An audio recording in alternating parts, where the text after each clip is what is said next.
próximo periodo gubernamental, los próximos 4 años que van a ser del 26 al 30, yo creo que va a ser un periodo muy difícil en términos de política internacional o geopolítico, digamos. ¿Por qué? Porque van a estar sucediendo acontecimientos que van a estar muy cerca de nosotros, en términos de políticos, por supuesto, y que lo más probable estén las tensiones para poder producir correlaciones favorables a Estados Unidos. ¿Cuáles son estos eventos? Es decir, en los próximos 4 años, puede ser entre este y el próximo, debiera terminar la guerra en Ucrania con la victoria de Rusia. Eso yo creo que todos los que seriamente se pueden dedicar al tema lo sabían desde el principio. Terminando esa guerra, va a quedar igual una situación muy frágil entre la OTAN europea y Rusia. ¿Mm? Y no sabemos todavía cómo va a ser el comportamiento de Estados Unidos ahí, si le va a interesar participar directamente o soslayadamente o de ninguna forma. Pero ahí se está incubando el conflicto posterior que va a ser OTAN europea-Rusia. Y yo creo que ambas partes se están preparando para ese conflicto, teniendo en cuenta que ya lo de Ucrania, más allá de que todavía faltan los últimos sectores, eso ya está casi resuelto. Eh, Va a entrar en colisión mayor Estados Unidos con China, que es el gran objetivo de Estados Unidos. ¿Ah? Por eso esta suerte de irse separando, apartando de Europa y dejando que la OTAN europea se haga cargo de sus problemas, es porque necesita concentrarse en Oriente, en su gran competidor estratégico que es China. Hoy día Estados Unidos ya no es el país o el hegemón que está en condiciones o que estaría en condiciones de enfrentar tres grandes teatros de operaciones, que podrían haber sido Europa, Medio Oriente y China. Estados Unidos ya no es capaz de eso. ¿Ah? Tiene que concentrarse en uno y tiene que concentrarse obviamente en el principal para ellos, que es China. Y ese conflicto con China va a ir aumentando. Por ahora siguen las tensiones esencialmente en el ámbito del comercio, ¿no es cierto?, la economía, pero prontamente va a pasar a los ámbitos, lamentablemente, de mi punto de vista, por supuesto, lamentablemente al conflicto ya más en el ámbito de lo militar. Porque además Estados Unidos no tiene cómo ganar la lucha comercial. ¿Ah? Eso también, para los entendidos mínimos, sabe que eso va a ser así. Eh, ¿Qué significa eso para Estados Unidos? Que, por supuesto, en esta suerte de grandes distribuciones territoriales, Estados Unidos tiene que asegurar su espacio vital, o el patio trasero, como se diría coloquialmente. Eso somos nosotros, lamentablemente.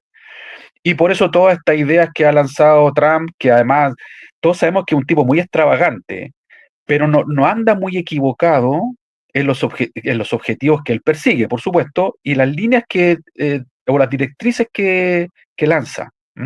Entonces, ¿cómo empezó con nuestra región? Panamá, el canal clave, por ahí pasa un porcentaje importante del comercio mundial. ¿Ah?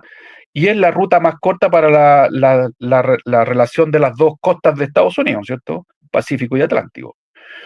Entonces, ¿no es cierto?, lanzó esto, que el canal Panamá, entonces, como es típico de Trump, lanza muchas noticias falsas, por ejemplo, esto de que China se había apoderado del canal, después lanza muchas amenazas y después, de alguna forma, presiona con la fuerza. Son como su escalón.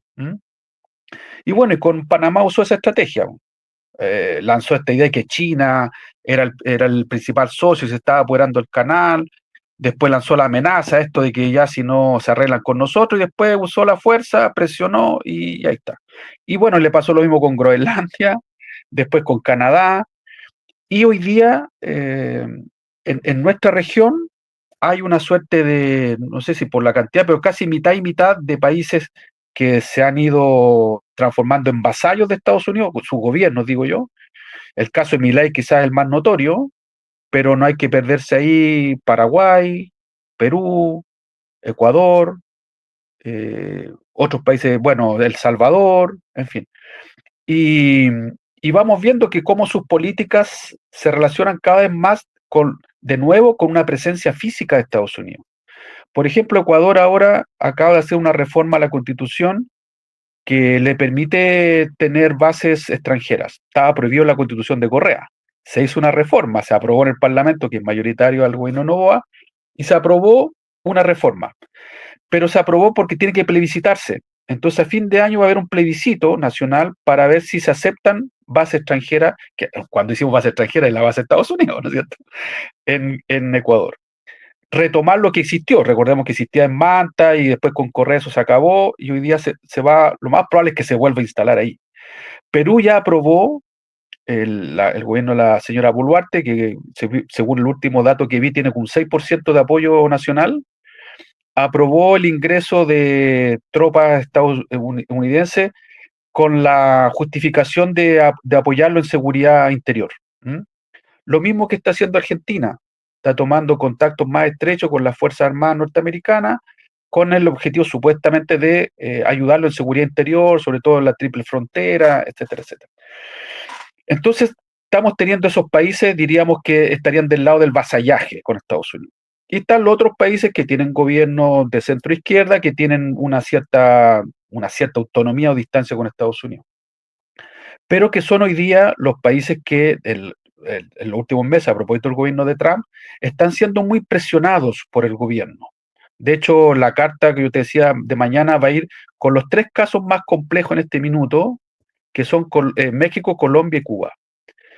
Con Cuba, lamentablemente, es una reanudación más agresiva de su bloqueo a propósito de la ley Helms-Burton, con un nuevo memorándum de Estados Unidos que de nuevo vuelve a sancionar a inversiones norteamericanas en la isla, en fin. Eso lo más probable obviamente que va a traer un nuevo nivel del bloqueo a Cuba que ya lleva sus 60 años y que lamentablemente es absolutamente perjudicial para el desarrollo cubano. Entre paréntesis, sería bueno que esa noticia y esa percepción también la tuvieran todos aquellos que preguntan por la democracia en Cuba, digamos, ¿ah? Que un tema tan recurrente. De esa parte se olvidan los periodistas o los políticos que preguntan sobre eso. Bueno, y después está Colombia y México. Con Colombia ha vivido en la última semana una situación política muy intensa, eh, en la cual ha estado, ¿no es cierto?, esta noticia que salió, que se filtró a la prensa de estos audios del ex canciller del gobierno de Petro, que tenía contacto con gente y donde supuestamente amenazaba de poder, o de un intento de derrocamiento de Petro, el mismo que acusó a Petro de que era drogadicto. ¿Ah? Y ahí involucró tanto a colombianos como a personeros políticos estadounidenses, lo que significa todavía una fricción entre los dos gobiernos, colombiano y estadounidense. El secretario de Estado, Marco Rubio, llamó al, al que hace de embajador interino, y de hecho no lo devolvió. Colombia hizo la medida espejo que se usa habitualmente, que es llamarle embajador colombiano. Entonces hay una tirantez importante, pero que además se agrava, yo diría sospechosamente, con un ambiente muy violento en las últimas semanas, con el famoso cartel de la droga del clan, con un alzamiento en la violencia armada del ELN. Entonces, el atentado al señor Uribe, ¿no es cierto?, que es un precandidato a la presidencia del próximo año, un tipo conservador, que aparecía en los audios como uno de los políticos colombianos que estaría por el derrocamiento. En fin, entonces es una trama de estas típicas operaciones entre inteligencia, medias subterfugia, que enrarecen y van enrareciendo el ambiente político. Esto además en el marco, que por el otro lado, en que fueron meses en el cual se estuvieron discutiendo dos reformas muy importantes del gobierno de Petro. Una era la reforma laboral, que había sido ya rechazada anteriormente en el Parlamento, y en el cual Petro había anunciado entonces que lo iba a plebiscitar, si ya que por el Parlamento no salía, iba a convocar un plebiscito. Se enfrentó ahí, creo que la Corte Constitucional, que le había dicho que no era constitucional, pero al final se terminó aprobando en el Parlamento, una reforma laboral muy importante. Y la otra reforma es la reforma del sistema de pensiones, que lleva un año estancada y que ahora también se aprobó.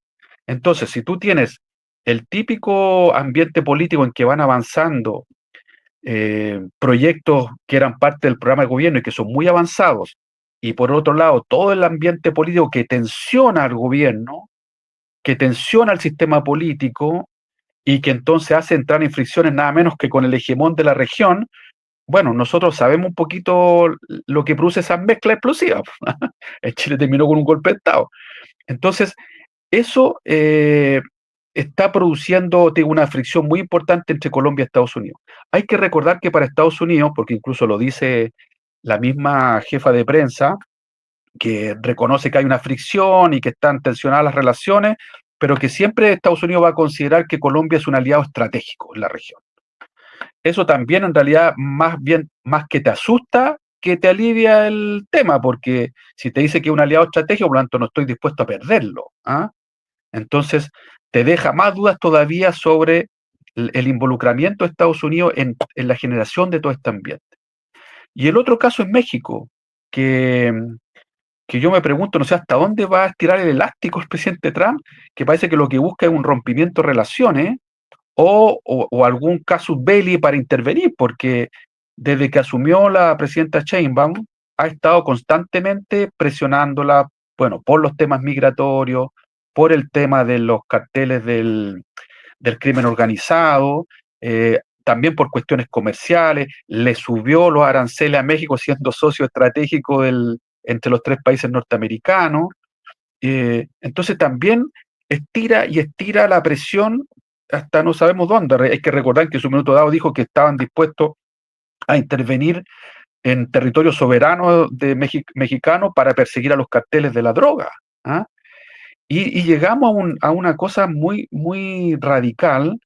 La fiscal de Estados Unidos, en una declaración ante un subcomité del Senado, declaró a México como una amenaza que se ligaba, donde los Estados Unidos son tan buenos para armar, ¿no es cierto?, estos ligas del mal, que se ligaba a Rusia, China e Irán. Entonces, cuando uno dice, claro, por último, en el argot político último tiempo, Rusia, China, Irán y Corea del Norte eran el eje del mal, ¿ah? Y ahora incorporaron a México, la fiscal nacional de Estados Unidos. Entonces, cuando uno dice, pero qué locura es esta, ¿ah? Entonces, no creo que la fiscal sea tan estúpida o ignorante para no tener criterio con lo que está firmando ante un subcomité del Congreso. ¿Mm? Si no es que la típica situación de que ir preparando un terreno, ¿no es cierto? De que, bueno, esto ya es el eje del mal. Hay que recordar que en su minuto dado el gobierno estadounidense dijo que había una relación entre el gobierno de México y los carteles de la droga. ¿Ah? Estados Unidos hace 2 semanas sancionó a 3 instituciones financieras mexicanas porque supuestamente eran el lugar donde hacían el blanqueo del dinero y además financiaban la producción del fentanilo, sin ninguna base seria que acreditara esa acusación, que fue lo que denunció la propia presidenta Sheinbaum. Dijo, bueno, si tienen pruebas, háganlas llegar para que nosotros también actuáramos. No hay pruebas duras de eso, pero se le aprobó la sanción y eso efectivamente impacta en el sistema financiero mexicano porque pierde credibilidad y efectivamente tuvo que entrar a actuar el gobierno mexicano para sostener el sistema financiero mexicano, ¿m? Por lo que implica una acusación y una sanción de ese tipo. Entonces, con México hay un encontronazo dirigido de Estados Unidos que efectivamente es difícil de prever en dónde puede terminar, pero es realmente extraño lo que está sucediendo, digo, con este encono con respecto al gobierno mexicano, que es un gobierno progresista. Claudia Sheinbaum se ha preocupado de ser muy cautelosa en la relación con Estados Unidos. De hecho, incluso cuando vino la imposición de los aranceles, no respondió con medidas de espejo y siguió insistiendo públicamente que su alianza estratégica y comercial prioritaria era con Estados Unidos y Canadá a propósito del Tratado de América del Norte, y que ante las insistentes invitaciones del BRICS, ella dijo cautelosamente que no se iba a incorporar a los BRICS porque no era su prioridad y que incluso ahora reciente, ante el encuentro que hubo aquí en Río de Janeiro, ella dijo que no iba a asistir y fue su canciller. Entonces ella también ha sido muy cautelosa para no para no que no tengan un argumento de una provocación desde México. ¿Ah? Entonces, esa situación en México yo la encuentro muy peligrosa, ¿ah? Porque estamos hablando de un país, uno de los gigantes de América Latina, un país enorme con un gran poderío económico a nivel mundial, pero que es frontera con Estados Unidos. Entonces tiene el enemigo ahí al lado. Entonces yo creo que vivimos una situación en América Latina compleja, se va a encontrar con todo esto, y te digo en esto de las confrontaciones geopolíticas que va a tener Estados Unidos cada vez en forma más progresiva. ¿Cuál es uno de los problemas que tiene con nuestra región? Son las famosas alianzas y cooperaciones militares. Porque, por ejemplo, pudiéramos levantar como hipótesis, si Estados Unidos se siente amenazado, digamos, en estos conflictos geopolíticos, o se ve involucrado en uno de estos conflictos con las grandes potencias o las otras grandes potencias, perfectamente podría invocar a lo mejor una ayuda recíproca entre los países latinoamericanos con Estados Unidos. Recordemos que algo parecido nos sucedió ya, bueno, esto no es inédito, en la Segunda Guerra Mundial. Cuando Estados Unidos aquí mandaron fuerza a los brasileros, los mexicanos, Estados Unidos nos presionó a todos los países por los temas económicos, que tuvimos que venderle materias primas bajo el precio comercial, entonces nos presionó a todos políticamente para estar del lado de Estados Unidos, más allá que obviamente al otro lado eran los nazis, digamos, pero fuera de eso. Y hoy día también nos podría decir, oye, pero mira, mi país está en peligro, la región está en peligro porque aquí nos amenazan los rusos, los chinos, los iraníes y los coreanos del norte. Entonces, bueno, yo pido que todos colaboremos. Y resulta que todos sabemos que las principales convenios, alianzas e incluso actividades conjuntas entre las Fuerzas Armadas nuestras son con los Estados Unidos. ¿Ah? Es cosa de ver, no sé, las Fuerzas Armadas chilenas nomás, con quién hacen maniobras conjuntas, ejercicios conjuntos, son con Estados Unidos. Entonces, en ese sentido, claro, nos podríamos ver arrastrados a los conflictos del hegemón en el campo global, pero a su vez también entonces también a las presiones que necesita una correlación de fuerzas favorable a Estados Unidos en los gobiernos latinoamericanos. Por lo tanto, el próximo periodo es muy complejo. Yo creo que es muy complejo